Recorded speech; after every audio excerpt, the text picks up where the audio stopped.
Bienvenue à toutes et à tous en ce début de semaine dans votre édition régionale. Et en ce 14 octobre, Octobre Rose se poursuit. Le mois est consacré à la lutte contre le cancer du sein. Et dans la région, les événements sont nombreux, comme les 24 heures Mon bonnet rose. Le défi est simple, 24 heures pour établir le record de bonnets cousus en 24 heures. Ces bonnets sont précieux pour les femmes qui suivent une chimiothérapie et qui sont confrontés à la perte de leurs cheveux. Maureen Govard est passée par là en 2017. Aujourd'hui, elle se mobilise pour rendre ces bonnets accessibles au plus grand nombre de femmes. Retour sur ce défi, couture 24 heures de Mon bonnet rose. Reportage signé Géry Jouot de Fer. Aujourd'hui à Marcq-en-Barœul, une fête assez particulière. 600 bénévoles, plus d'1 millier de t-shirts collectés puis découpés et 1600 bonnets de chimio cousus en 24 heures. C'est le défi relevé par les associations Mon bonnet rose et Le Souffle du Nord. Le but, remettre un peu de couleur dans la vie des femmes atteintes du cancer du sein. Un marathon intensif où plane la bonne humeur. C'était une journée pleine d'émotions, enrichissante, avec des rencontres, des personnes qui ont voulu challenger pour le maximum de bonnets pour les personnes qui en ont besoin. Et c'était porteur de sens et puis vraiment dans une ambiance très festive et conviviale. Pour motiver les bénévoles et leurs performances, des groupes de musique, DJ set ainsi que des masseurs se sont relayés tout au long de l'événement. Les plus courageux n'ont eu que peu de répit. On a dormi effectivement à l'étage, dans une petite tente aménagée. C'était tout confort. Hein. On a dormi 3 heures donc, sur les 24 heures. Donc là, on a hâte de récupérer un peu. On est resté 24 heures et on a fait un maximum de bonnets pour rendre ça.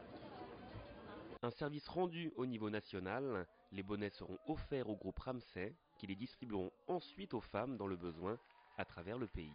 Au total, c'est 2624 bonnets récoltés, en comptant d'autres associations partenaires. Une satisfaction pour les bénévoles. Il y a la maladie, certes, et puis il y a tout le reste. Et puis ça apporte aussi la féminité aux femmes. Et c'est tellement important parce qu'on a l'impression d'en perdre. Ça me touche. Mais comme toutes les femmes qui étaient là aujourd'hui, et les hommes, parce qu'il y avait des hommes, et ça c'est génial.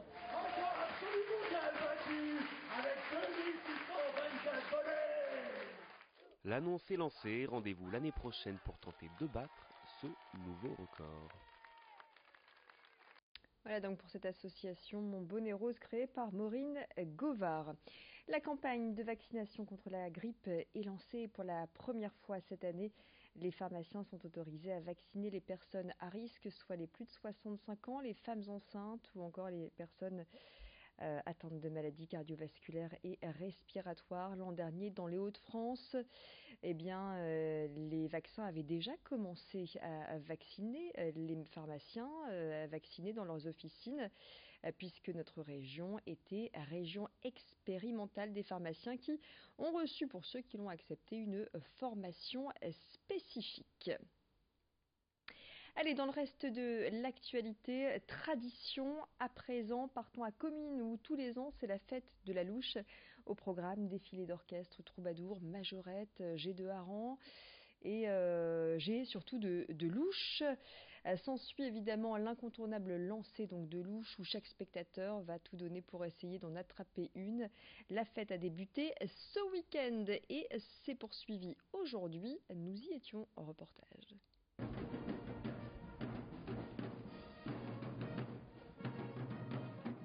À Comines, il ne pleut pas des gouttes, mais bien des louches. Et cela n'a pas l'air d'effrayer les habitants, bien au contraire.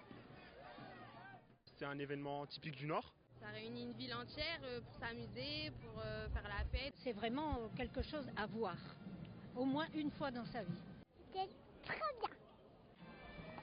La légende dit qu'au Moyen-Âge, un seigneur s'est fait emprisonner dans une tour de son château, afin qu'on lui vole ses biens. Il eut l'idée de jeter sa cuillère en bois au couvreur qui travaillait sur le toit en dessous de son cachot.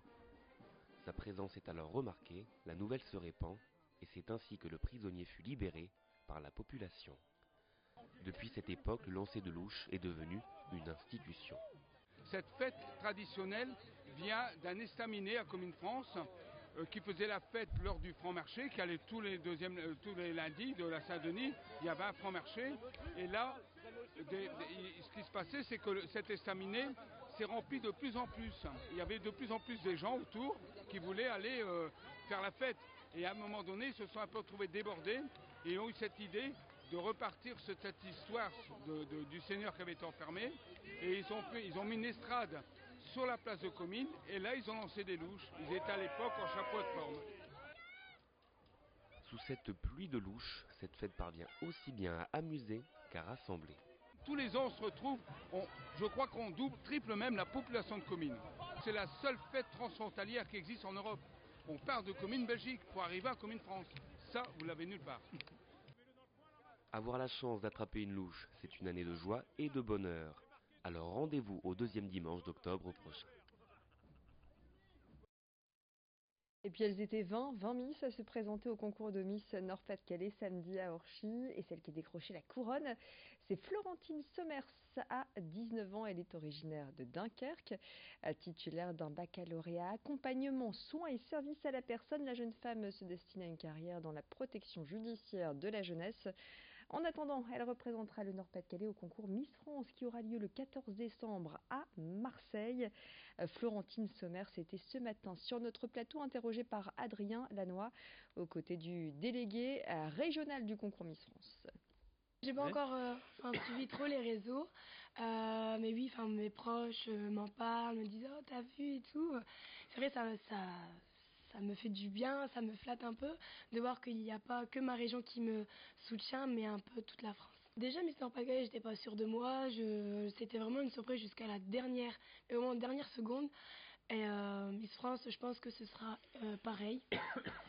Et en fait, je prends le jour au jour et je vis ma vie. Voilà, et c'est la fin de cette édition à Régional. Restez avec nous. L'information encore plus proche de chez vous, ce sera dans l'édition locale, dans le prochain quart d'heure, tout de suite la météo.